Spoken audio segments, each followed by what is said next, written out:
What's going on? I mean, do any of you guys just ask yourself lately, what the hell is going on? It's the weekend and I'm not touring, I'm home. And I kind of feel very useless because of that.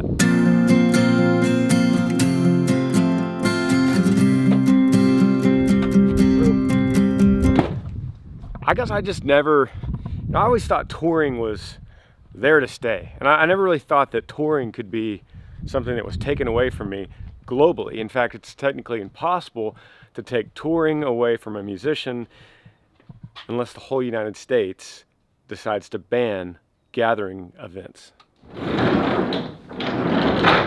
So yesterday I was literally on an airplane to New York to play 2 shows there and 1 show in Pennsylvania. We get the call during our layover that all these venues and all these states are starting to pass laws against public gatherings. Some of them are over 100 people, some of them are 500 people.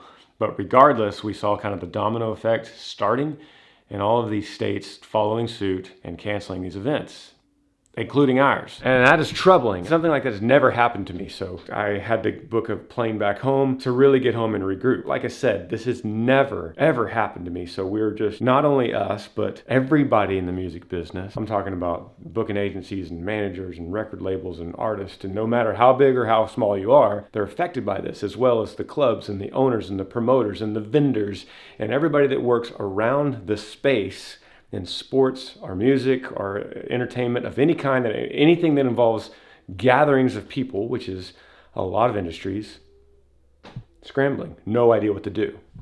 And look, touring is my life, and it has been for a long time. This is not the old days of Garth Brooks selling all these records and making money. We as musicians, we've made money for a long time solely on touring.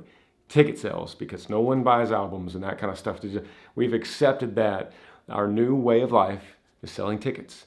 Every time we put out songs, every time we put out music, every time we get streams or plays on the radio, that's all really just an advertisement so that you guys could buy tickets to our concerts.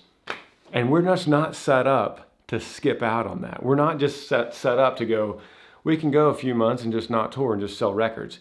It's not that way. I mean, it's called, there's no more money left after that. You might be watching this and you might be thinking, man, I don't care about pro athletes or musicians. You know, I've got a real job and I don't care to hear about problems from a musician. And I get that. I understand that. But what about all my guys? What about all my crew? What about all my band? Those guys are on salary. Those guys are depending on this. They're depending on my touring company to make money so that it pays all these salaries and it pays all the diesel and it trickles down. So if this goes for 2 weeks, we're okay. It'll be like I just got the flu and had to miss 2 weeks. If it starts going more than that, then the first thing to go is going to be our gear. We're going to start chopping gear off the list. You know, we have a lot of things that are leased, like lights that are leased from companies. So that stuff will start slowly trickling away, and then vehicles will start trickling away, and then, God forbid, people. And that is terrifying to me. That's absolutely terrifying. And this goes for the whole industry, y'all. This is weird. And even if I said all that, even if I've explained just a little bit of what we do in that kind of way, you still might think that this doesn't affect you, but the virus does. The virus does. Now, I have to be very careful when I'm talking about the virus because it has proved to be deadly. And so people have died. More people probably will die because of this virus. And so I have to be sensitive in the fact that when I talk about the virus, I need to speak of it almost in reverence, kind of at the same thing as like I'm talking about getting struck by lightning. The question is, how likely is it that any of us will die that are watching this video, or that any of us will be severely affected? Is it going to be like a light cold, or is it going to be like a pretty severe flu? Nobody really knows the answer to that, and everyone kind of has a speculation, but the fact that it's not known, and the fact that it's either a small cold or a little bit of a heavy flu that could affect people with a weakened immune system or respiratory disorders. How did it get this far out of proportion? How did we get here? You might be thinking maybe it's because there's no cure. Oh, it's a virus. There's not cures for viruses, guys. That's why they're called viruses. They could mutate. You can't cure them.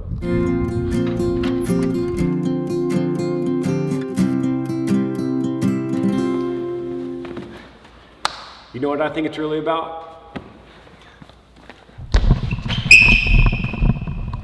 Social media. People panic, people freak out, people make things a big deal when there might not be that big a deal. And when they go on social media and they start freaking out, guess what happens? Political people see that as a political opportunity. And so then they could capitalize on it by doing their thing and going in and swooping in, and mayors could come in and say, I'm gonna shut the city down because it's gonna win really good approval from me because everyone in social media is kind of freaking out. So I'm gonna shut the city down. And then the governors go, that mayor did that in that one city, and people are kind of liking and giving him applause. So I'm gonna shut the state down. Once again, I have to speak in reverence to the virus itself because, hey, maybe it's actually really dangerous. We don't know. But the fact is, we're overreacting on social media, and it's causing a bigger problem than the virus itself. And what I mean is the stress that this is causing people, the stress that this is doing to our bodies is way worse than any virus could possibly be. That's something to think about. Hey, I got an example of what I'm talking about. I got on Twitter and I saw this guy and he was saying, all the grocery stores in Austin are gonna close down. I've got rumors that all the grocery stores in Austin are gonna close down. And I was thinking, man, that's exactly the problem. It's a rumor.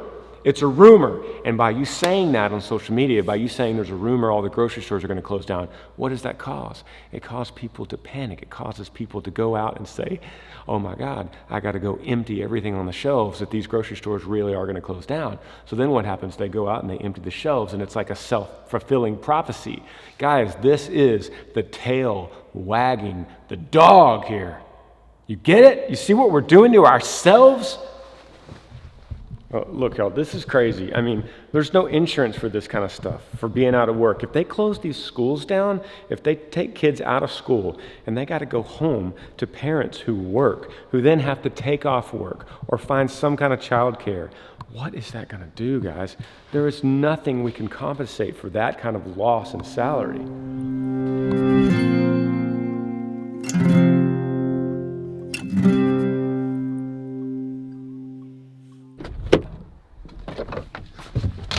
So what do we do? I mean, there's no real answer, and I'm not claiming to have any real answers, but I can suggest 3 things that I think can help make all this a little bit better. And if all of us made this a little bit better, that adds up to a lot better. Thing number 1, stoicism. Be present. Be present. Be in the moment. Focus on what you could do to change this situation, and only what you could do. Don't stress over what you can't. It doesn't matter. If you can't fix it, if you can't change the situation, then it doesn't matter. Focus on what you can do. Be present. Be in the now. That means, what can I do in this moment, right now? I can't change tomorrow. I can't change what happens tonight. I can't change that my salary is drastically changing right now. So what could I do in this moment to get me on the right path that I need to be on to start fixing the situation? Number 2, don't overreact. Don't go hoarding. Don't go to the grocery store and buy all the toilet paper and fill up your garage. Guys, if you do that, you're messing things up badly for somebody that actually needs it. Somebody that needs to go to the grocery store and get some kind of essential, and you have a garage or an attic full of it. That does not help you and your girlfriend or your wife or your family. That does not help. So don't overreact. Don't hoard. Don't cause panic on social media. Don't go on there and say the sky's falling. Because if you start saying that, people believe it and they read into it. And then it is a self-fulfilling prophecy. Don't go to the bank and get all your money out because you think the whole economy is about to collapse and the banks are going to lose your money. You know, we did this in history. We did this exact thing before, and that was our problem. Trust the system. I promise you. Don't go get your money out. It's going to be okay. Number 3, have faith. Faith, oh, that's such an easy, fun word to roll off the tongue, but it is very important. Have faith, and there's different parts to faith. 1, have faith in your country. I know that a lot of you are probably thinking, I don't trust the government. I don't trust my country. There's a lot of bad people. I don't like this political party or this one, and I only listen to this one. Guys, there's still a lot of good people, and there's still a lot of people that believe like me and you. And you have to trust that the country has a system built to react to situations like this. Whether you believe it or not, the system is set in place for this kind of thing. Have faith in that. Have faith in people. Have faith in humanity. Once again, you've lost faith in humanity if you're thinking to yourself, I don't trust people. Guys, we are all people. And you have to trust that throughout history, through all the bad things that have ever happened, we've had human ingenuity to get us through it, to rebuild, to find new ways to grow, to find ways around obstacles. People have always prevailed. We're going to do it with this whole climate change thing. We're going to do it with the plastics in the oceans. We'll figure it all out. It might be something you didn't even know about. It might be somebody that's not born yet that's going to have some crazy invention. But regardless, if it's coronavirus or anything else, have faith in human ingenuity and humanity. We're pretty smart. And lastly, have faith in God. Have faith in a higher power. Look skyward, look heavenward, and think to yourself, there is a God, and I'm not him. And there is a lot of healing involved in that statement. You know what? I thought I was in control. I thought I had everything figured out. Obviously, I don't. And obviously, somebody out there does. And if you have faith that everything ultimately will be fine according to his will, then so will we. Right? I'll leave you guys with this. Just think if we could all follow this. Be positive. Be positive. It's amazing what the mind can do if you come in with positivity, if you see an obstacle as an opportunity, and you tackle that in that way with positivity, with optimism. It's amazing how that state of mind can actually change events around you. It's an amazing thing.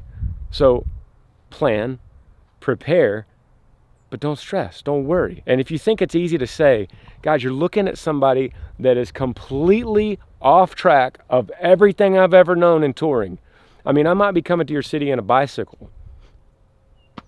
And if that's the way it's going to be, that's the way it's going to be. And I'll find a way to find good in that. And I hope you guys do too. Stay safe, be smart, plan, don't worry. See ya. That's why I love dirt roads. That's why I love dirt roads. Oh, and one more thing. Remember what your mama taught you. Eat your vegetables and wash your hands. Weren't we supposed to be doing that anyway?